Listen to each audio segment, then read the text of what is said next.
Greetings, folkaroos. It's Haley, and welcome back to another recap of the chess meetup. Now, unfortunately, this was not my best showing, but oh boy, were there still some interesting storylines from this one. In particular, the second game of this recap was just you're just gonna have to stay tuned to find out what happens. I mean, that's all I gotta say. But without further ado, let's hop on in. The first game that I played was against this guy. I finally learned his name. His name is Barry. He's the guy with the car who whose alarm goes off every time he puts something in it. Uh, I played against him, and I was on the black pieces. And you know me, I whip out my trusty Karo Khan defense.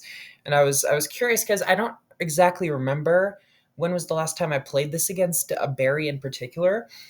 So I don't really remember what he played against it, but it turns out that he likes the advanced variation, where you play e5. And as I've said before in these videos, there's really two choices here for black.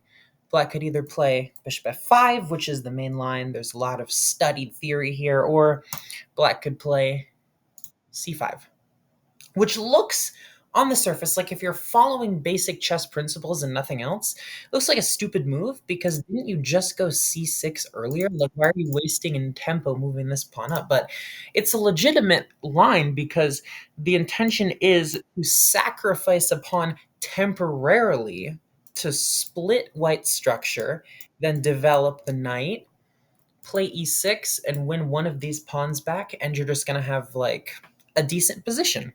Like, the point is that white can't really hold on to this pawn, and if they try to do so, they will do so at the harm of their own position, basically. Like, the main line usually goes something like knight f3, I'll pin, re-threatening to take this, then he'll go bishop b5, pinning my knight, and we can get various lines, including queen a5, e6, a6, like these certain variations. But he doesn't go along any of that, and he plays bishop to e3, which I don't even remember the last time anyone online played this against me, but it does make sense, because you want to take and you want it to be guarded so that I can't play e6 and win it back.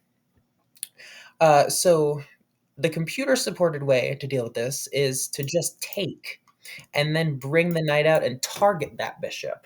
It likes these positions where you can develop pieces and target the bishop of your opponent, because the bishop should not be out in the center of the board this early. That's basically the point. So yeah, bishop to e3 is an inaccuracy for that reason, but I didn't do that. Instead, I played knight c6. Which I thought was just like a normal developing move. Like, he's going to take, and then I can either take back or play d4, and I still have a pretty good position. But instead, he goes bishop to b5 instead of taking, and I play queen a5 here. I could have gone. I could have done like a couple other moves. I could have played like bishop here. I could have gone e6, just holding the structure together. You know, there's always the option of maybe going for a6. Excuse me. But I go queen a5, which forces knight c3, because you have to block the check and guard this bishop at the same time. Then I took, and he exchanged my knight, and then took with the queen. And apparently taking with the bishop is bad in this position. Oh yeah, because of c5. Because of c5 and a fork. Yeah. I think he probably saw that, so that's why he took with the queen. But here I played e6, and here I thought I had quite a devious idea. I thought that I was just going to be allowed to play c5, and then I would get a fork. Like, this looked forced to me. I had no knowledge of anything that he could do to stop it. But even in this position, he could play knight e4 and initiate a queen trade while getting out of the fork. There's some interesting stuff that can happen there. But after e6, knight e2, I go for c5, and he finds queen a4 check, forcing the queens off of the board. That is how he defends against that. And now this is a double attack on that pawn. So there's a couple ways you can respond against that. One, you can attack the bishop and get in the way. One, you can push up the pawn, which I wouldn't recommend. And or the third option is to just ignore it completely and blunder a pawn. Like that there you could also just do that, Haley. Yeah, so this is the first indication that things might not be going too well for me in this meetup. And yeah, he just like took, and I was like, oh my god, here we go. I'm just blundering pawns in my favorite opening. You know, bishop c5, knight c5, and I take on e2, stopping him from castling, and then go rook c8. Because I'm like, well, he's gonna move, and then I'm gonna win my pawn back with check, and then get another pawn, and I'm gonna be happy. But yeah, he just has b4. He just has b4, and if I play a5, hoping that he takes, again, chess, not checkers. He can play c3, and I have nothing. Right. So yeah, he's just much better because he has a advanced knight and a pawn that it's going to take me a while to get to, and he's just up a pawn. But I go knight to e7, and he misses my idea with knight e7 because he plays g4. He misses my idea entirely. My idea was to win back this pawn, but I could have done it in a much more direct way. I could have just forked these two pawns, and I was then better. The reason I think I went here is because I think I wanted to have the idea of that check, maybe, but I don't know why I thought that was super powerful. Right, so f3, and I take my pawn back, and now black is better. And I'm like, okay, maybe things aren't gonna go so bad, you know? I'm keeping hope alive, you know? That's all you can do, right? Rook to c1, and for the future, I liked the idea that I had all these dark squares available for the knight. I could maybe do a knight g6, knight f4 rotation in the future. I can maybe play knight c6 and knight d4 in the future as well. Like there's lots of different things that my knight can do, and his knight doesn't really have that same versatility. Rook b8, like this is kind of a funny sequence because he moves this rook over to c1, and then I play rook b8, and he just is like, whoop, gotta go back and defend the pawn. Whoops, I meant to put it there. Yes, so now I play king e7, which just connects my rooks and activates my king. So in the end game, right? You know, last video I did the analogy about that movie with the monsters coming to kill people. So in the day during that movie, like when the sun comes up, you can go outside safely because the monsters like sunlight harms them. So the end game is the transition from middle game to end game is kind of like the sunrise. Like the king is now safe to be able to walk out and do some damage on his own, right? This I can't believe I never came up with this analogy before. Uh, H3, right? He's just kind of trying to hold this structure together. It's a bit of an unnecessary move. I don't really know why he did it. And I could have just gone h5 to try to chip away immediately because takes, and I could double up and just win my pawn. But I play rook hc8, and my idea is to go a5.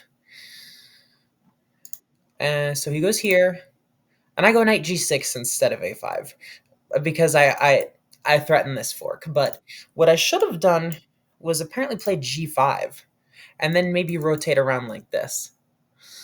Because what this does is it freezes these pawns. This one pawn holds all of this together. So just essentially you can remove this entire part of the board, and like that's all frozen, and now you just deal with from here to here, right? That's that's crazy that how one pawn can hold an entire side of the board together. But knight g6, and I threaten knight f4, and he plays king e3, and now I go for my a5. Obviously he still can't take, so he goes c3. Computer here says c4 is a good move, which to me looks like you're giving up a pawn, but then c takes d5 is the idea. And after e takes d5, then there's knight a6 picking up the pawn, and these two are isolated.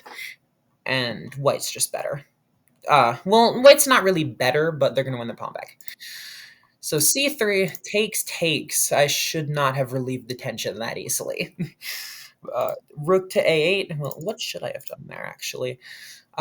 Instead of taking, yeah, I should have just gone 95. I should have just gone back here because the computer's like, go here so you can do that g5 idea. Yeah, makes sense. So I take bad move and then go rook a8, and he just starts pushing the pawns. For some reason, this eluded me. I thought he was gonna have to move his rook back. I forgot that, like, hey, you can do that. So yeah, knight e5. I centralize my knight. It's always good to have your pieces centralized. Maybe my idea is to bring it over to c6, but I wasn't too keen on that because I don't like getting in the way of the rook. But then he goes king f4, and I find a brilliant tactical shot here. Now, this was probably my brightest moment in this entire meetup. Audience moment. Find a sacrifice that forces trades and wins a pawn for black. You don't have to calculate the whole line, just find the sacrifice. All right. And if you manage to find the sacrifice, it is rook takes c5, which the computer gives a brilliancy because it sacrifices a rook, but only temporarily. Because if you take back this way, then I hop in with knight d3, fork. And if you take with the rook, same thing, except I just win this rook instead of the rook here. But in the game, he plays king takes e5, just trading knights. And then I take, and you may be like, well, Haley, then you take the pawn, you win a pawn, right? No, because then he goes rook c7, and his king is dominating your king, and you have to go to the back rank. And if you go to e8, he can start pushing his pawn, and this is actually kind of dangerous. So before you take back, you have to throw in the intermezzo f6 and then take back so that his rook, when it does invade, you can go king to d6. And this is just completely killing for black. Because if he takes on g7, you go rook a3, threatening checkmate with e5. And he has to find the only way, but audience moment, find the only way that white can save the checkmate here. The only way. And if you're able to find the idea, it's rook d7, just giving up a rook for completely nothing, and then playing king to c5, because you free up more squares. Right? So yeah, king d6, he can't take on g7 due to that, so he plays rook b7, defending his pawn. I go e5 check, I'm just moving my pawns forward. I was kind of unsure about how to proceed in this position, but I should have gone here, and then maybe like move my king up more. But I go king e6 because I want to play like f5 and try to pressure the pawns over here. But in this position, he could have taken, because then, like, if he takes here and I go rook a3, he can go just back to e2, and there's no mate, right? So rook b6 check, king f7. Rook b6 was a huge inaccuracy. I don't know why he did this, because he just allows my king to go to g6, and this is where I wanted to go anyway. Like, these pawns are gonna suffer very much. b5, rook a3 check, and I'm just seemingly mopping up the pawns, but this is still a problem. Like, this is definitely still a problem. Rook to f2 check, because I think that I'm like gonna swoop around and stop this way, but then he goes king to b3, and I'm like, wait a second. How am I going to stop this pawn exactly? And there is an interesting way to do it, but in the game, I played e4, and then I think he played rook d7, and I just resigned. I just threw in the towel because I didn't see any way to stop the pawn, because I can't go here, and if I start pushing, he's going to queen first and then like check me on e8, but there is a way to draw this game. Believe it or not, there is a way to draw this game, and it's rook f1, because if white pushes, that's actually losing for them, because here is a check, then king c2, rook b6, and the rook is stuck defending laterally. So I don't think I've gone over this principle before, but in the end game, you almost always want a rook to defend a pawn vertically, so that wherever the pawn moves on the file, the rook is defending it. But if the rook defends the pawn laterally, then it cannot move at all, or else it won't be defended. Right? So then this is just, I'll completely freeze this pawn and cut the king off from ever supporting it, and then walk up, take these, and push. And it's just going to be over. But the draw is if if white plays like, I don't know, well, it's black's move in this position. After rook f1, if white plays something like king to c3, then I just go rook b1. So he has to stop rook b1. So king b2 would be a sensible move, no? Rook f2 check. If he tries to go up, rook f1. I just keep checking him. If he wants to stay here, I either keep checking him until it's a draw, or he leaves and I go here and stop his pawn by forcing his rook to defend laterally. That is a very complicated idea, and I very much regret that I resigned in a completely drawn position. But it looked like the pawn was unstoppable. And with that, folks, we move into the game of the night. This was the showdown against the one and only Dr. Ray. Now, this guy is, in my opinion, with the exception of James, the best player in the group. He is just a machine. This man just is an attacking wizard. Like he'll just like sacrifice pieces, and you just completely don't know what hit you. Uh, so yeah, we played a game, and it's rare that we get to play a game because a lot of the times he has to take calls because he's a doctor. He has to like give advice on like his patients and stuff while he's playing chess, or sometimes he can't even play because he's like his responsibilities are so much. But we were able to get a game this week. And oh boy, was it a slobber knocker. Whew. So I played e4 and we went into the Sicilian defense. Now, I like playing against these kind of open Sicilian positions, and he plays g6, which is the dragon.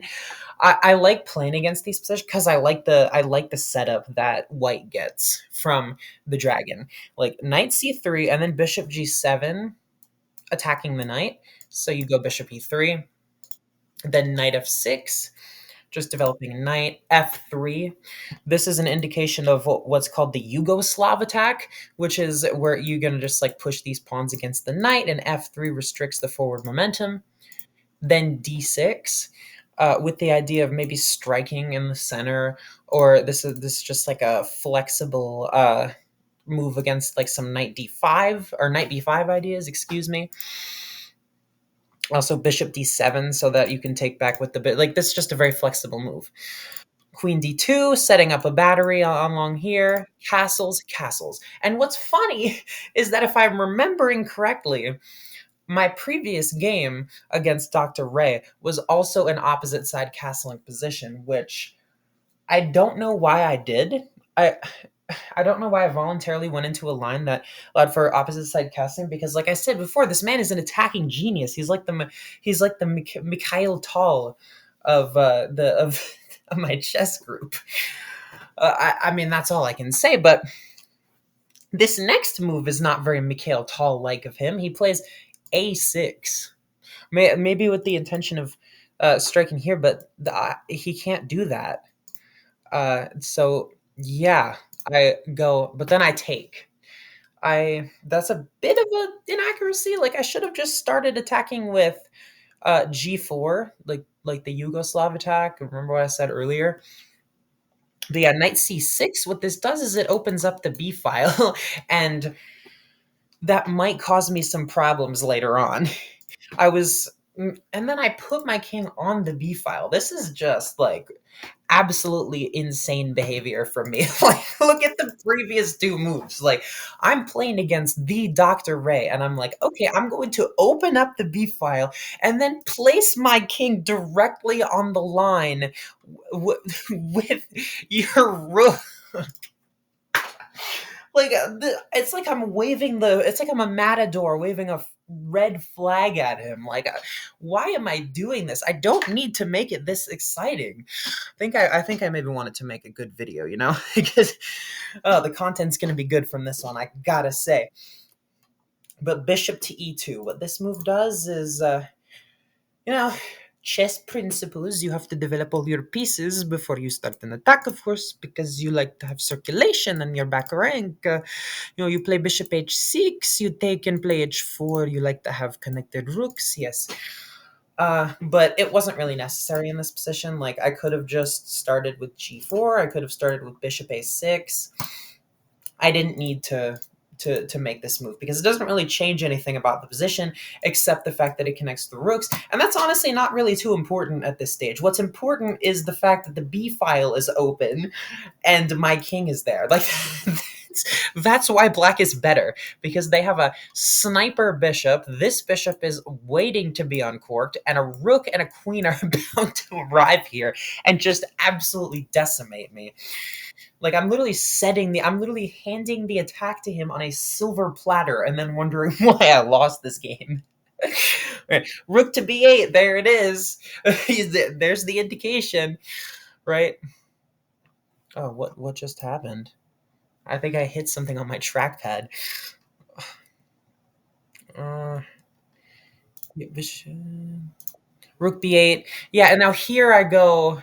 Let me start there. Here I go again on my own. That song just came in my head for some reason, but that's not what I was about to say.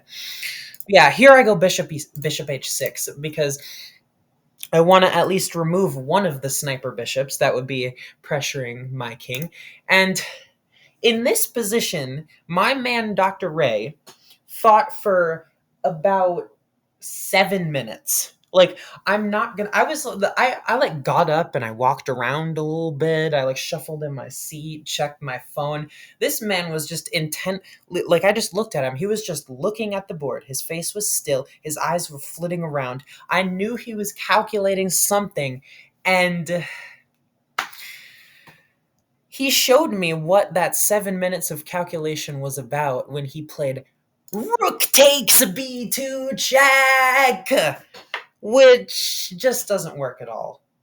Like, it doesn't work because after I take a and then he checks me, I'm just gonna go king a1 and I'm gonna put the rook on the b file. But the computer does recommend the bishop sacrifice, like sacrificing this bishop on a2. And if you take with the knight, then knight takes e4, opening up this bishop and hitting the queen so you don't have time to take it. And then queen c1 getting out the way, bishop b2 attacking the queen. If the queen moves to e3, then it's mate with knight c3. You're just imminent mate. But he did not play that. He played rook takes b2. I took, he checked, I went king a1, and I was like, what are you doing, Ray? I'm just gonna play rook b1. If you play here, I'm gonna force trades. Like, you're just down a piece. I don't know what you're doing. But yeah, I think in this position, he told me, because we did a lot of analysis after the game. He told me that he was calculating that I would play king c1, and that he was going to go something like rook b8. But even in that position, I could have gone queen g5, completely allowed his queen in, because I'm just going to go rook b1. Like, the b file is now being used to my advantage because my king isn't even there anymore. But yeah, queen to b6, king a1, and he goes queen a5, which is like even worse of a move, because his idea was to play this and just open up this bishop on the queen, and then maybe put the rook here and just try to launch a checkmate attack to maybe checkmate me on b2. But yeah, he should have gone knight takes e4 in this position. Right? Like, wait, after I played king a1. Yeah, after I played king a1, he should have just kept on continuing with the attack with knight e4. If I took with the f pawn, he his best move here is to play bishop h8, giving the rook up, and then not even taking it back, not giving a check, but playing queen a5. And while being down 11 points of material, the attack is too strong because this is just going to happen, either winning back the queen or hitting me with a devastating check. And if I go to b1, then he's just going to check me on b4 and then do something like go to a3. And this is just really, really powerful. Like, he's not even taking back my bishop. But he goes queen a5, one move too early. And what this allows me to do is snap off the bishop. And I thought I was saved here. I thought I was safe. I thought I was just going to play. Like, I was just going to clear my arteries and just. But there's still a massive problem with my position. The absolute glaring weakness of my position is the fact that this knight cannot move, or else it would be checkmate on a2. And he uses that idea to win the game because I play rook b1, he plays this, obviously trying to go here. And I was supposed to take. I don't know why I didn't do this. I was like, well, if he goes here, then he's going to play this. And yeah, but so what? Queen d4 blockades it. Like, queen d4 blockades it. And like, he doesn't have a bishop anymore. Like, he can't add an attacker on this knight. And you might even just double up on the b file and just be completely winning. Like, I don't know what I didn't see about that. But after d5, I didn't take. I overthought it. And I used the same idea. I was like, oh no, he's going to play d4. I have to blockade him. So I go queen d4, and he plays c5, which he said in his analysis was the moment where he was winning. But he was incorrect on that fact because I could have played queen e5 still. Like, I could have just stuck around. And if he advanced and hit my knight, I could have gone knight d5. I could have gone knight d5. And I don't even have to lose the knight. And I'm just completely safe. I don't think he even saw this in his calculations. But yeah, he plays c5, and then my idea was like, well, I'm gonna play queen a4, and then takes. But I noticed that queen a4, I would lose the knight with check. So I'm like, my queen is under attack, and if I move it, then my knight is gonna get lost. Like, what I should have done here was just either give back the material, or do that line earlier with like queen e5 and knight d5. That's what I should have done, but I overreact to the extreme. I play rook to b5 because I was like, well, if he takes, then I will take. And if he takes, I will have given back my material, but I'm targeting this, and this is going to be weak. If he takes my rook, then I will take his pawn and defend my knight. Uh, what? Like, what is this thinking? Like, this is terrible. And my calculation stopped here. I was like, well, I have to give up a devastating amount of material, and my king is still kind of open, but at least my queen is safe, and at least I'm like maybe threatening to take this and take this, but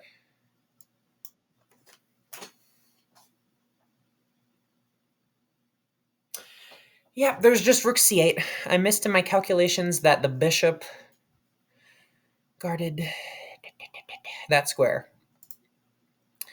Yep, and after queen takes b5, I lose the knight. Queen b2, queen d2. And after I played this, he played a move that I completely did not expect, and this can be an audience moment. Uh, what what move did I expect him to play here? Like, what looks like the most obvious move in the universe? Like, how do you get another piece super close to my king and threaten two of my vulnerable pieces? And if you were able to figure it out, the answer is just rook takes c2. You hit my queen and you hit my bishop, and you're just on the second rank and you're just dominating my king. But he didn't play that. He just captured back my pawn super calmly. And I was like, what? Like, why didn't he take? And so then I went bishop to d3. And then he goes here. I don't know why he didn't do this. Because then I can play like a3. And I thought I was like holding on for dear life. Like my king might survive. But it's still queen g2, and my rook is hit, this pawn is hit, the bishop's getting in. Just, if I survive over here, I'm gonna get crushed by a 4-on-0 pawn advantage with the king and knight helping. Like, it's just terrible for me. e5, and the game ends with g3. He goes knight d7, and I play f4. He attacks my queen. I go back. Audience moment, find the mate in 2 for black. And if you were able to figure it out, queen c3 and I resigned, but queen b2 is forced and queen takes. And that was the story of my rematch against Dr. Ray. Quite disappointing, if I do say so myself. That was insane, though. Like, after the game, wait, I should go over the analysis that he was doing. Yeah, like, he analyzed with me a whole bunch on this one specific position. Yes, the position after queen d4 c5. This is what we spent a lot of time looking at. I don't know why it just goes back to the beginning. We spent a lot of time looking at this position, and he was like, "Well, this was my moment. I get a huge burst of opportunity and attack your queen." And he said that like I'm gonna have to move back, and then get, and then I would give back my material like this, but what he missed was this queen e5 idea. That's just crazy. Um, yeah, and he said that also he said that what I didn't do correctly was consolidate my position, right? Like what I didn't do was consolidate. So like he said here, like when I played this, my goal was to kick your knight out. You could have just taken me. Like you could have just take. He was like, why didn't you take? And then like he said that he thought the best move for me was rook to b2, making this not a threat. And he would play, what did he say he would play? Like, I think he said queen c5, and then I would bring the other rook, and I've consolidated. This is what he said I should have done, which is good. It's absolutely great advice. But he just didn't see this queen e5 idea, which is just crazy. That's just something else entirely. All right, let's hop into it. And then I finished off with 2 games against good old Chuck, and these were interesting as well. Right, so I've played a lot of games against Chuck, and they usually go e4, e5, or e4, c6. So this time I decided to switch it up and play d4. And if he played d5, I was going to go for the Queen's Gambit. I wasn't gonna go watch the show on Netflix. I was gonna play the opening, the Queen's Gambit, right, which is d4, d5, c4. But he plays knight f6, which is what I play against the Queen's pawn, which is the Indian, because this is a flexible defensive move, right? That's the idea. A lot of options. c4, and then he plays this, which I've never seen before, and it's called the accelerated variation, which is essentially like the Queen's Indian without this being played, and this, right? This and this. He's just going to get a quick bishop on b7 and stop me from playing e4, just like I did last week. Remember that guy, like the soft-spoken young guy? This is what I did. I stopped him from playing e4 with this combination of 2 pieces. But yeah, the main line in this position: knight c3, bishop b7, queen c2. then d5, then takes, and then e4, and then takes. This is what's apparently supposed to happen where I'm defending my center with the queen, but my pawn structure looks a little weird. And he is like more flexible. He's just going to develop pretty passively, and it's just going to be a pretty even game. But he plays e6, is, which I viewed as a little inaccurate. And I told him this after the game. I think I may have not, but because I could just go e4. This is a variation, but like I thought this was a little inaccurate because now he plays bishop b7, but I've already played e4. And here I get a little bit carried away. I play e5. I'm like, well, he can't go here. He can't go here or here, so he has to go back. But then I'm like, oh yeah, he can go here. I just forgot about that. So takes. His bishop is in the center of the board, and now I should just play something like here. And if takes, I just monopolize the diagonal. Like this is just terrible for him. I saw this, and for some reason disregarded it in favor of queen to g4. I was just like, well, now he can't develop his bishop, and I'm hitting this.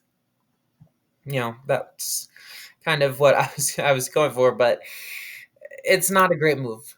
Here, bishop d2, and he brings out my king, which I was a little bit suspicious of. I was like, well, I shouldn't have done this.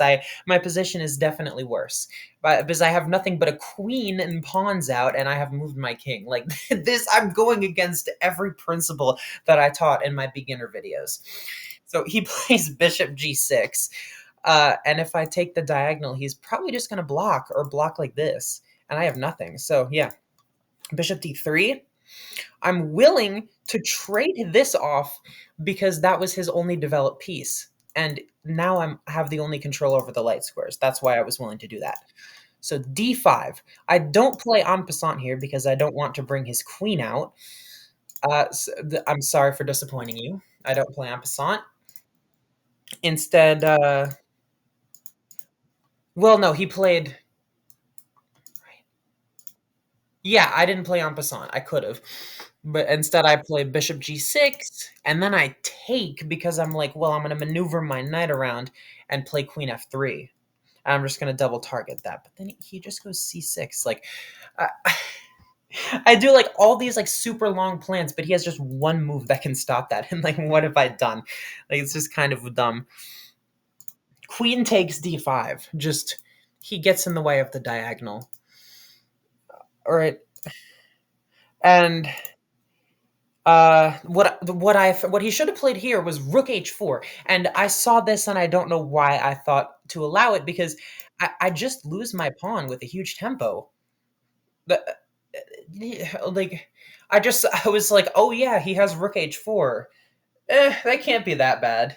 I just casually like hand waved it. This is how bad I was doing yesterday, guys. So knight e2, I'm trying to go knight c3, but he prevents knight c3 tactically by playing knight c6, double attacking the pawn. So if I play knight c3, he can take and win a pawn. So h3, my idea was to move the king up to e3 and bring a rook, and the fact that this rook won't be pressuring a weak pawn on h2. But what I should have done was play king e3 now, and then worry about this, apparently.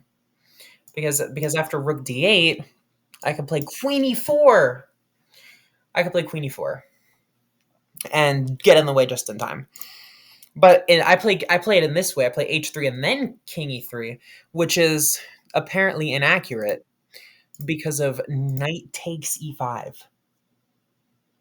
I'm sorry, what? Oh, queen d2, king f3, rook d3, king e4, rook h4. And if I take, then queen e2. Oh my goodness. And g5 check. King takes g5, queen e5, and queen f5 mate. If Chuck found that, I would literally like hire a security guard to go through his entire car to see if he had like a cheating like engine open in the background. He had like an earpiece in that was like feeding him the moves. My goodness. But so he goes knight e7. He doesn't at all sacrifice the knight. And then I play knight c3, completely ignoring knight f5 check. And when he played this, I was like, oh crap, this is not good. Because that hits my king, and it also adds another attacker onto that pawn before I can bring a rook over. King to d3, takes, queen d4, knight d4. And in this position, I audibly said, oh my god, because I hallucinated that he was threatening a discovery. And if I went here, I blundered this fork. And if I uh, and if I moved somewhere else, I blundered an attack on the rook over here, but knights can't move like that. just simple chess knowledge. King e4, I get more active because I was like, well, if I go king e4, he's going to take and fork me. That's just not the case. F5 check. And in this position, I do play en passant. It's very rare in a game that you have two opportunities to play en passant, but I oblige him on this time. Gf6, and then I bring the rook and double attack the knight, forcing him to move it. But he could have gone here. But after knight f5, I get a little swing back in the game with either knight to b5, which the computer says is one of the best moves, but it's labeled as a mistake here. I don't know which one is it. uh, like the computer's kind of confused here. But when I first analyzed this, it said that I should go here, here, and then knight d1. And if he plays something like c5, then I'm supposed to go knight e3, and if takes, then takes. And like I'm doing okay because I'm gonna come in over here. But the way I do it in the game is I play knight b5 right away, and then he gets this trade, which is apparently much worse than the other one. Like I don't really see much of a difference. I don't at all see much of a difference. But king d7, right? And I go rook c1 because I'm taking control of this file. I'm like, you're not going to get in like this, but what's the very, like, audience moment here? What's the very simple method that black can use to threaten a trade of rooks and counteract what I'm doing? And if you figure it out, the answer is rook c8. He could have thrown in this first, but rook c8, right? And if I take, I'm just down a pawn and a king and pawn endgame, which is just usually a death sentence. But rook c3, I'm like, ooh, I'm so fancy. If I take then this, and then he's gonna have trouble getting to the pawns quickly. King c6. And then I go g4 because I'm like, well, this is the only spot on the board that I can possibly make something happen. G4, h4, h5. If I'm able to land a move h5 and his king is over here, I win, by the way. So he has to stop that. King c5, then I go king d3 because I didn't see this for whatever reason. I'm like, oh, he can't go here now. I must be winning. But g5, and it's over. He could have gone g5. And it's just over because I can never play h4 because takes, and he's closer, and I can't even push this pawn. And his king is just gonna come in and eat these pawns for breakfast, and he's just gonna kill me, right? But he misses g5 and instead plays d5, and I play h4. I'm starting to lose my voice a little bit, because I recorded 2 videos in one day. h4, and then he plays e5, and I'm winning. Like I said, if I get a pawn to h5, I'm just winning. Because, like, if he goes back, then I play h6. And I just make a queen. So h5, e4 check, king d2, king d6. Yeah. And audience moment here. What do you do as white to win the game? What's the only winning move? And if you're able to figure it out, the answer is not takes. Because then here, here, and here, and it's a draw pretty much. The answer is to ignore the pawn entirely and play h6, and he resigns. Because he is not in time to stop the pawn. So that is how you clutch out a win in a lost king and pawn endgame. That is my only win of the day, unfortunately, though. So but it was a good one. I felt good doing it. But anyway, we move on to the final game. There's another game against Chuck on the Black Pieces, and I go back to my Caro-Kann because it's not really a good day. Play what I know. Maybe I do good. Knight c3, d5, knight f3, and oh boy. And now I'm remembering what happened in this game. I go knight f6, and I thought that there was a line that went e5 and d4, but there's just not. There's just not a line. After e5, the best move was knight e4, which I was calculating. But I was like, oh, isn't there a funky line with d4 and takes? And I mean, there kind of is, because after this, black can equalize by taking with check and then taking. But I completely didn't see that. So I'm just like, oh, he takes? I'm going to take back here. And he has a bad structure. He has bad structure. But I'm just down a pawn for no reason. I'm just down a pawn for literally no reason. My bishop is staring directly into a fortress. Like, what? I'm doing bad and I decide to get fancy. Like, this is kind of like the game against Dr. Ray. Like, I walked headfirst into the attack. Now I just literally voluntarily lose a pawn by trying to get fancy. And I just wonder why I lost these games. Bishop to g4. I just put pressure on this, basically like waving the flag for him to play h3, which he does. Well, he could have played rook b1 and immediately took advantage of the open file, by the way. Like, he just has so many things he can already do because of the stupid opening that I played. Bishop h5. And he plays bishop d3, and this was a hilarious moment for me. Like, here I was scared. I was like, okay, so if I play knight to d7, like, just imagine me with like two teeth and a dunce cap on my head saying this.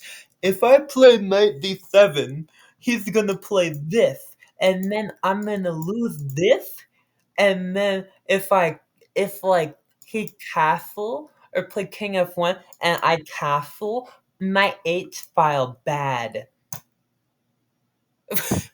I went through all of that and I was like, you know what? The best move is to take on f3.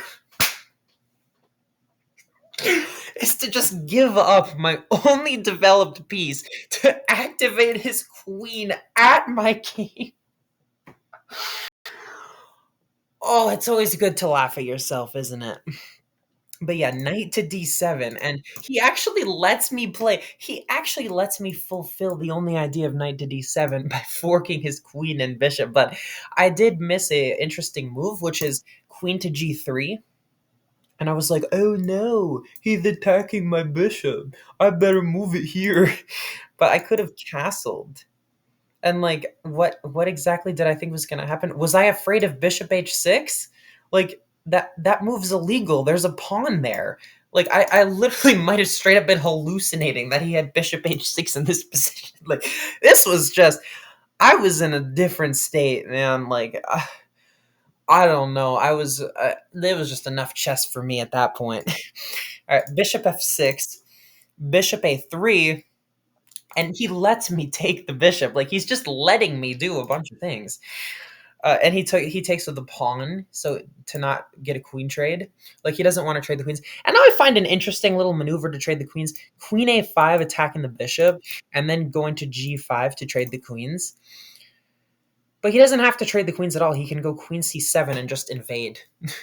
I saw this, but again, I just saw this and hand waved it. I was like, oh, queen c7, he's attacking my pawn. Like, I don't care. So tell me if I care if you take my all of my pawns over here. Like, what are? I just had no right to be playing chess. It's like, uh, should have gotten like a citation for chess while tired, like for this game. Like, this is just pathetic, man. Like, rook a to e1, he brings another rook to the party, and I play e6 because I'm like, well, he might Because like if I take the queen, then he's gonna go here, and I can't take back because of the pin. But in this position, I just go king d8. Like that's what you do in that position. So I go e6, just avoiding that. I'm like, I'm setting up on the light square so his bishop can't get me. But yeah, now, he could have played queen c7 again. Like he had another chance to play queen c7, but he goes queen e3, and he lets me trade the queens. Well, first I set up checkmate. I'm like, well, I hope he doesn't see checkmate, but he sees it and he trades the queens, and then plays rook e4. Not sure why, uh, and not sure why I didn't go here. Rook defends. He has to go back here, and then I can get like a rook trade with rook e5, or I can go like here and here, and it's really tough for him to guard this structure. But I'm like, I ask him in this position because again, chess while tired. I'm like, have I moved my king in this game? And he's like, no, I don't think so. So I long castle, putting pressure on this pawn. He then pushes because there's nothing to stop him from pushing. I don't have a rook there or a pawn here. Rook d7, I'm like, this is a good move because I defend preemptively and put a rook on the square of the not the bishop, like the f4 attacking my rook. So I go back to g6. This was my last chance to play this, by the way, preventing any movement over here. But now he can just play f5 and open it all up. But he doesn't do that. He plays rook f3, maybe looking for like I don't know what he was looking for. So I go bishop to d8. I'm like, okay, bishop d8. I can reroute my bishop over here. Maybe play a5. But yeah, He had another chance to play f5. Uh, and I could have gone f5 here in this position because this pawn was guarded. But I was like, well, he can go here. No, he can't. Like he straight up can't do that. But but like but then he could like I was afraid that he could like go back and do that, but that I could double up and hit his pawn as well. Like that's also a thing I could do. But I go a5 hitting the bishop, and then he goes bishop f8. And Mike looks over at the board. He's like, or no, it's not Mike. It was Dr. Ray that looked over at the board. He's like, "What's the bishop doing on f8?" And I was like, "Well, he played that last move. He's invading." And he was like, "Okay, interesting game." Uh, b5. I'm like, "All right, let's attack on the side of the board." And now finally he uh throws down the gauntlet with f5. He's got all of his pieces in position. He plays f5, rook to g8, attacking the bishop, and he plays this, which is just a great move because I can't take, obviously. And now the rook hits this, and if I move this, the rook defends the bishop. So I take, and then he takes, and then I play c5. Like I have no idea what to do in this position. I was also looking at a rook trade. This I was looking at this, but like I'm still completely losing. Obviously, I'm just playing c5, allowing a check, and also just blundering the pawn straight up to two other pieces. King to b7 takes b4, and then he doubles up. I take. He actually takes back. He didn't have to take back. He could just go down here, but he takes back. Rook f7 takes, and I resign because he's hitting my pawn, and if I save my pawn, he's going to go here and win my bishop. And if I go here, then he's going to take anyway. When you're up material in chess, trading down pieces is never bad, because boom, boom, boom, boom. And like, if you can't win, like I bet even like I bet even like a Homo erectus could win this position with white. This is completely like unmess upable. But anyway, yeah, I resign, and oh my god, mm, I'm gonna need to digest a little bit after that. that was just a terrible showing. But yeah, I've been the amazing Haley, or the very bad Haley in that last game, and I will see you in the next video.